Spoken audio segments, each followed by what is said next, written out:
Bible in a Year, reading out of the ESV, Judges, chapter 14 through 16. Chapter 14. Samson went down to Timnah, and at Timnah he saw one of the daughters of the Philistines. Then he came up and told his father and mother, I saw one of the daughters of the Philistines at Timnah. Now get her for me as my wife. But his father and mother said to him, Is there not a woman among the daughters of your relatives, or among all our people, that you must go take a wife from the uncircumcised Philistines? But Samson said to his father, Get her for me, for she is right in my eyes. His father and mother did not know that it was from the Lord, for he was seeking an opportunity against the Philistines. At that time the Philistines ruled over Israel. Then Samson went down with his father and mother to Timnah, and they came to the vineyards of Timnah. And behold, a young lion came toward him, roaring. Then the Spirit of the Lord rushed upon him, and although he had nothing in his hand, he tore the lion in pieces, as one tears a young goat. But he did not tell his father or his mother what he had done. Then he went down and talked with the woman, and she was right in Samson's eyes. After some days he returned to take her, and he turned aside to see the carcass of the lion, and behold, there was a swarm of bees in the body of the lion, and honey. He scraped it out into his hands, and went on, eating as he went. And he came to his father and mother, and gave some to them, and they ate. But he did not tell them that he had scraped the honey from the carcass of the lion. His father went down to the woman, and Samson prepared a feast there, for so the young men used to do. As soon as the people saw him, they brought 30 companions to be with him. And Samson said to them, Let me now put a riddle to you. If you can tell me what it is within the 7 days of the feast, and I find it out, then I will give you 30 linen garments and 30 changes of clothes. But if you cannot tell me what it is, then you shall give me 30 linen garments and 30 changes of clothes. And they said to him, Put your riddle, that we may hear it. And he said to them, Out of the eater came something to eat. Out of the strong came something sweet. And in 3 days they could not solve the riddle.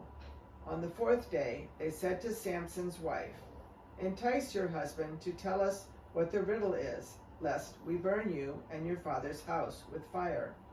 Have you invited us here to impoverish us? And Samson's wife wept over him and said, You only hate me. You do not love me. You have put a riddle to my people, and you have not told me what it is. And he said to her, Behold, I have not told my father nor my mother, and shall I tell you? She wept before him the 7 days that their feast lasted. And on the 7th day he told her, because she pressed him hard. Then she told the riddle to her people, and the men of the city said to him on the 7th day, before the sun went down, What is stronger than honey? What is stronger than a lion? And he said to them, If you had not plowed with my heifer, you would not have found out my riddle. And the Spirit of the Lord rushed upon him, and he went down to Ashkelon, and struck down 30 men of the town, and took their spoil, and gave the garments to those who had told the riddle. In hot anger he went back to his father's house, and Samson's wife was given to his companion, who had been his best man. Chapter 15. After some days, at the time of wheat harvest, Samson went to visit his wife with a young goat, and he said, I will go in to my wife in the chamber. But her father would not allow him to go in. And her father said, I really thought that you utterly hated her, so I gave her to your companion. Is not her younger sister more beautiful than she? Please take her instead. And Samson said to them, This time I shall be innocent in regard to the Philistines, when I do them harm. So Samson went and caught 300 foxes, and took torches, and he turned them tail to tail, and put a torch between each pair of tails. And when he had set fire to the torches, he let the foxes go into the standing grain of the Philistines, and set fire to the stacked grain and to the standing grain, as well as the olive orchards. Then the Philistines said, "Who has done this?" And they said, "Samson, the son-in-law of the Timnite, because he has taken his wife and given her to his companion." And the Philistines came up and burned her and her father with fire. And Samson said to them, "If this is what you do, I swear I will be avenged on you, and after that I will quit." And he struck them hip and thigh with a great blow, and he went down and stayed in the cleft of the rock of Edom. Then the Philistines came up and encamped in Judah and made a raid on Lehi. And the men of Judah said, "Why have you come up against us?" They said, "We have come up to bind Samson, to do to him as he did to us." Then 3,000 men of Judah went down to the cleft of the rock at Edom, and said to Samson, "Do you not know that the Philistines are rulers over us? What then is this that you have done to us?" And he said to them, "As they did to me, so have I done to them." And they said to him, "We have come down to bind you, that we may give you into the hands of the Philistines." And Samson said to them, "Swear to me that you will not attack me yourselves." They said to him, "No, we will only bind you and give you into their hands. We will surely not kill you." So they bound him with 2 new ropes and brought him up from the rock. When he came to Lehi, the Philistines came shouting to meet him. Then the Spirit of the Lord rushed upon him, and the ropes that were on his arms became as flax that has caught fire, and his bonds melted off his hands. And he found a fresh jawbone of a donkey, and put out his hand and took it, and with it he struck 1,000 men. And Samson said, "With the jawbone of a donkey, heaps upon heaps, with the jawbone of a donkey have I struck down 1,000 men." As soon as he had finished speaking, he threw away the jawbone out of his hand, and that place was called Ramath Lehi. And he was very thirsty, and he called upon the Lord and said, "You have granted this great salvation by the hand of your servant, and shall I now die of thirst and fall into the hands of the uncircumcised?" And God split open the hollow place that is at Lehi, and water came out from it. And when he drank, his spirit returned, and he revived.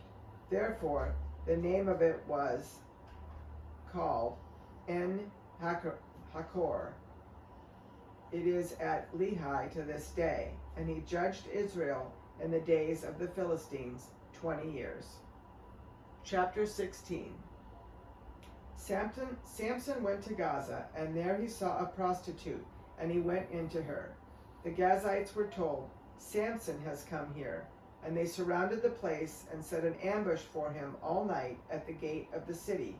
They kept quiet all night, saying, "Let us wait till the light of the morning, then we will kill him."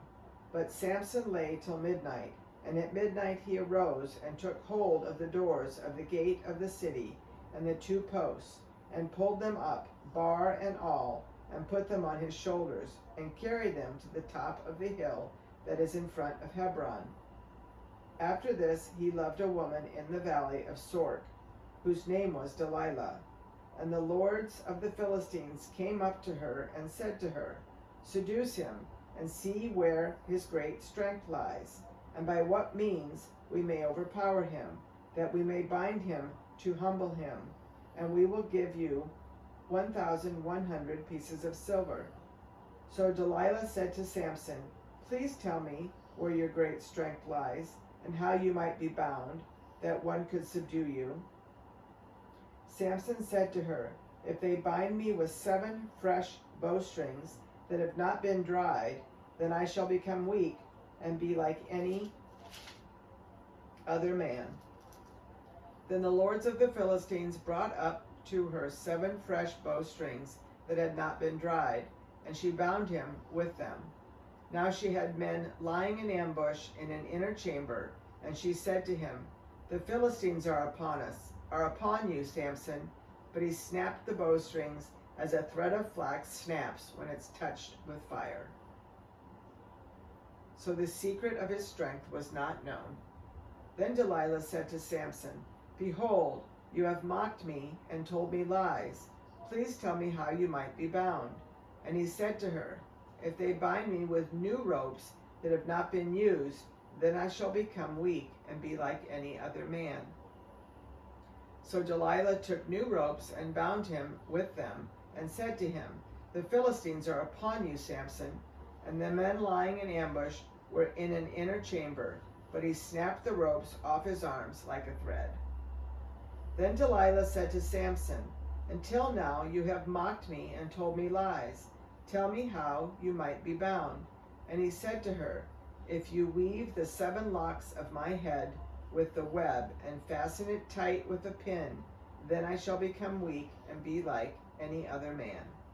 So while he slept, Delilah took the 7 locks of his head and wove them into the web, and she made them tight with the pin, and said to him, "The Philistines are upon you, Samson." But he awoke from his sleep and pulled away the pin and the loom and the web. And she said to him, "How can you say, 'I love you,' when your heart is not with me? You have mocked me these 3 times, and you have not told me where your great strength lies." And when she pressed him hard with her words day after day and urged him, his soul was vexed to death. And he told her all his heart, and said to her, "A razor has never came upon my head, for I have been a Nazarite to God from my mother's womb. If my head is shaved, then my strength will leave me, and I shall become weak and be like any other man." When Delilah saw that he had told her all his heart, she sent and called the lords of the Philistines, saying, "Come up again, for he has told me all his heart." Then the lords of the Philistines came up to her and brought the money in their hands. She made him sleep on her knees, and she called a man and had him shave off the 7 locks of his head. Then she began to torment him, and his strength left him. And she said, "The Philistines are upon you, Samson." And he awoke from his sleep and said, "I will go out as at other times and shake myself free." But he did not know that the Lord had left him. And the Philistines seized him and gouged out his eyes and brought him down to Gaza and bound him with bronze shackles. And he ground at the mill in the prison. But the hair of his head began to grow again after it had been shaved. Now the lords of the Philistines gathered to offer a great sacrifice to Dagon, their god, and to rejoice. And they said, "Our God has given Samson our enemy into our hand." And when the people saw him, they praised their God. For they said, "Our God has given our enemy into our hand, the ravager of our country, who has killed many of us." And when their hearts were merry, they said, "Call Samson, that he may entertain us." So they called Samson out of the prison, and he entertained them. They made him stand between the pillars. And Samson said to the young man who held him by the hand, "Let me feel the pillars on which the house rests, that I may lean against them." Now the house was full of men and women. All the lords of the Philistines were there. And on the roof there were about 3,000 men and women who looked on while Samson entertained. Then Samson called to the Lord and said, "O Lord God, please remember me, and please strengthen me only this once, O God, that I may be avenged on the Philistines for my 2 eyes." And Samson grasped the 2 middle pillars on which the house rested, and he leaned on his weight against them, his right hand on the one and his left hand on the other. And Samson said, "Let me die with the Philistines." Then he bowed with all his strength, and the house fell upon the lords and upon all the people who were in it. So the dead whom he killed at his death were more than those whom he had killed during his life. Then his brothers and all his family came down and took him and brought him up and buried him between Zorah and Eshtal in the tomb of Manoah his father. He had judged Israel 20 years.